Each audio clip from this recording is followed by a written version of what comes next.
Welcome to the Journey to Becoming podcast. I'm your host, Sabine Gideon, and I'm so excited to have you join me this week as we continue our exploration and discussion on navigating life's changes, transitions, and transformations. If you're completely new to me, I'm a certified executive coach, speaker, and author of the book Transformed: The Journey to Becoming. As an executive coach, I help transform emerging leaders and transformational entrepreneurs into courageous agents of change and impact. I work with both individuals and organizations with the same end goal in mind: to help my clients build their confidence, increase their performance and impact, and experience fulfillment both personally and professionally. If you're interested in learning more about me and how I may be able to help you on your journey to becoming the next best version of you, check out my website at www.sabinegideon.com, or you can schedule a 30-minute complimentary coffee chat at meetwithsabine.as.me/coffee. Again, that's meetwithsabine.as.me/coffee. That said, let's get into this week's episode. With the start of a new season and revamp of the show, I want to start off by first laying the foundation of my proprietary coaching framework, the TIME method. This is the framework I created shortly after publishing my book, Transform: The Journey to Becoming, and the framework that has helped me and dozens of my clients move much more quickly through the seasons or periods of change, transition, and transformation. Having gone through a number of transitions, both personally and professionally, in addition to multiple series of transformations, I started to realize that there were similarities in each occurrence, and that my ability to either move quickly through the process or get stuck along the way was actually a direct result of my ability, or better yet, inability, to perceive, surrender, and accept the particular stage that I was in at the time. I'll share more detail of what I mean by this later on, but for now, the point that I want to make clear is that as long as we're on this earth, we will experience seasons of change and transition. Some of them good, others not so great.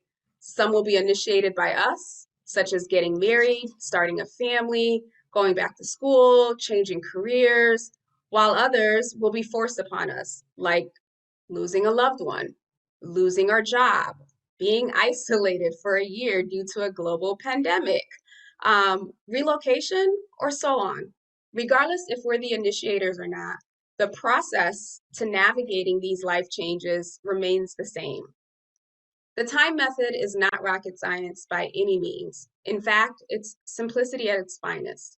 However, its true value is that it gives language and meaning to the mental and emotional changes we face as human beings when our lives have been disrupted, and all we see and feel is the chaos caused by an external factor. The TIME method also provides a blueprint for us to use and lean on during those periods of uncertainty, so that we can tap into our internal wells of courage and confidence to push through the discomfort by acknowledging and facing the deeply rooted fears, uncovering beliefs and the parts of our identity that no longer serve us, and most importantly, gaining clarity on who and what matters the most. So let's dig a little deeper into the TIME acronym and get a better understanding of what's happening within you so that you can learn to better navigate what's happening in the world around you. TIME stands for transition, identity, mindset, and evolution. And together, TIME represents the process for transforming from the inside out. Now let's break that down a little further. T equals transition. During this phase in our transformation process, an event has just occurred or is about to occur. And naturally, our mind is positioning itself to be helpful and protective, so we're likely experiencing some or a lot of anxiety, worry, and insecurity. Messages of doom and gloom, failure, and of course, disappointment are likely circling in your mental tape deck. There are probably also feelings of excitement or joy, depending on the magnitude of this change event, but those thoughts and feelings get quickly overridden with the fear and the anxiety. As uncomfortable, maybe even painful as this phase may be, if you're feeling or experiencing these things, you're actually in really, really good company. We all experience some varying degree of anxiety when change occurs. It's our body's natural response and mind's way of protecting us from assumed danger. Remember fight, flight, or freeze? Yeah, that's exactly what's happening during this phase. Next up is I, and I equals identity. Now, depending on the event or catalyst for your change or transition, you may experience some form of an identity crisis. Who you thought you were is called into question when you realize that you are not in control of your life, nor the things or the people around you. People and things you had previously identified with no longer look or feel the same. And that companion, known as your comfort zone, is nowhere to be found. At this stage, it's not uncommon to find yourself alone or in self-inflicted isolation as you search for yourself and look for meaning in your existence. This is the stage, if you're completely surrendered, where you'll find yourself separating from the identity or identities of others, be it parents, friends, family, bosses, and others with influence in your life. You'll start to see both you and them differently and gain enough clarity to choose which part of your identity you want to keep and which part or parts you want to let go. Next up is M. M equals mindset. This is the phase where a lot of what you believe to be true comes into question. Sometimes the stage occurs concurrently with the identity stage, and sometimes it's separate. Either way, it is necessary, especially if you are committed to becoming this new, better version of yourself. Otherwise, you will find yourself regressing back to the old you, acting out the same patterns of behavior that you know don't serve you. This is the reset stage and the place where you can learn to make your mind work with you instead of against you. We'll spend plenty of time here throughout the season, as I believe this is the make it or break it stage and the place many get stuck during their transitions and transformations. Hey there! Thank you so much for listening to this week's episode. Wanted to take a quick break to share some exciting news. Oh, I'm so excited. Over the last few months, I've been preparing for another pivot point in my career. Yes, another one. And while this one is nowhere near as scary as my first leap into the world of entrepreneurship, it's still a transition nonetheless, and has required quite a bit of planning and restructuring of my time and business. So with that, I'm excited to share the relaunch of my Transform Her program. This 90-day accelerator has been specifically redesigned to support those currently facing or considering a shift in life, career, or business. The 90-day accelerator is jam-packed with training, coaching, and a ton of personalized resources to move you from scared to confident, thinking about it to doing it, striving to thriving, and of course, stuck to unstoppable.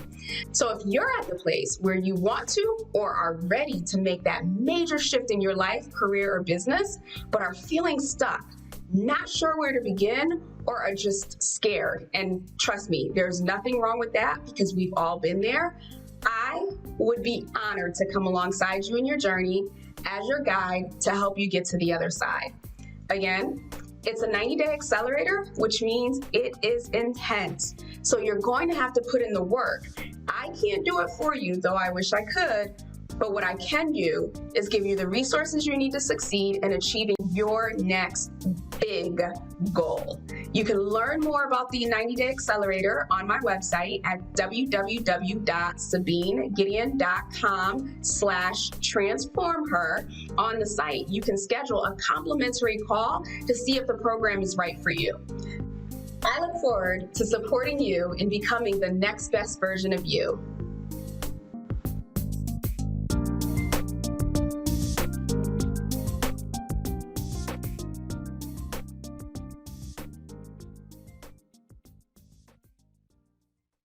And last but not least is E, and E equals evolution.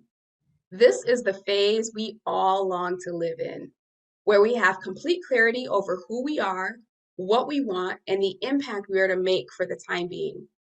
Unfortunately, and in many cases fortunately, we have to journey through the other three phases to get to this one. By the time we get here, because we've done the hard work of pushing through the other phases, our confidence is through the roof.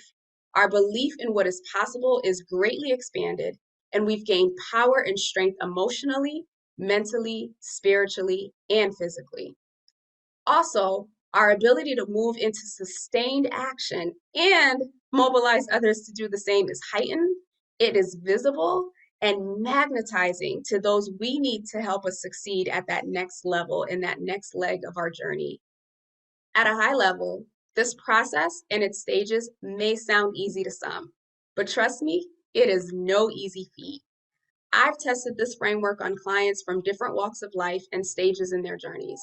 From the stay-at-home mom to the career woman to the entrepreneur to the new leader. And inevitably, they all tell me how much they hate the feelings that come with growth. So much so that the emotions that come up alone are enough to make them quit. Luckily, they have me. And of course, their desire to succeed and get to that next level is so much greater than the discomfort that they're feeling. So quitting really isn't an option. They resolve to do the work, they feel all the feels, and they move forward in becoming the next best versions of themselves. So there you have it. The time framework and methodology I use to coach my clients through their personal and professional transitions and transformations. And during this season of the show, you'll hear from other individuals who have successfully moved through these stages, personally and professionally, to become the rock stars they are today. And in between interviews, I will share more details about the framework and its application so that you can use it to effectively navigate a current or upcoming transition. And of course, if you ever need support, please don't hesitate to reach out. That said, be sure to check the notes below for links to resources mentioned during the show. Thanks for listening, as always, and have a transformative week.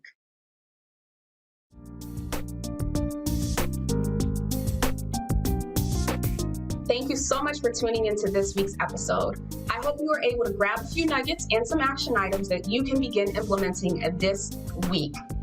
I'll be back next week with some more actionable tips to help you along your journey of transition, change, and transformation. In the meantime, please be sure to subscribe and leave a comment on the platform of your choosing. And if you really enjoyed this content, go ahead and share it with your network. Share it with a friend, a family member, whoever it is you know that might benefit from the information that was shared today. Until next time, have a wonderful and purposeful week.